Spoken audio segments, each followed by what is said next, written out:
With Modi. સાંજના 5 વાગી રહ્યા છે। સમાચારોની શરૂઆત કરીશું મોદીની વિકાસ ભેટથી।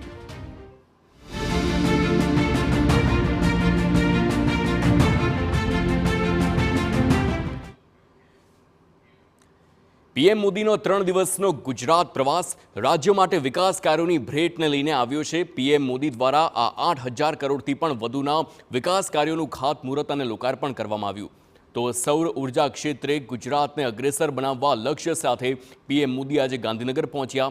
અહીં વાવોલમાં તેઓ સૂર્યઘર મફત વીજળી યોજનાના લાભાર્થીઓને મળ્યા અને પર્યાવરણના જતન માટે કેવા પ્રયાસ કરવા તે અંગે ચર્ચા કરવામાં આવી। વડાપ્રધાન મોદીએ મહાત્મા મંદિરમાં આયોજિત રીઇન્વેસ્ટ રિન્યુએબલ એનર્જી સમિટનું ઉદ્ઘાટન કર્યું અને સોલાર ક્રાંતિમાં ગુજરાત કઈ રીતે અગ્રેસર બન્યું છે તે વિશે ચર્ચા કરી। પીએમ મોદીએ ગાંધીનગરને વધુ એક ગિફ્ટ આપતા મેટ્રો રેલ પ્રોજેક્ટ ફેઝ 2નું ઉદ્ઘાટન કર્યું। સાથે જ ગાંધીનગર સેક્ટર 1થી ગિફ્ટ સિટી સુધી મેટ્રોમાં તેમણે સફર પણ માણી છે। તો પીએમ મોદીએ જીએમડીસી ગ્રાઉન્ડ ખાતે ભવ્ય સન્માન સમારોહનું પણ આયોજન કરાયું હતું। કાર્યક્રમ દરમિયાન અનેક વિકાસ કાર્યોનું લોકાર્પણ કરાયું। પીએમ આવાસ યોજના અંતર્ગત 20,800થી પણ વધુ શહેરી આવાસો અને 35,600થી વધુ ગ્રામીણ આવાસોનું લોકાર્પણ કર્યું।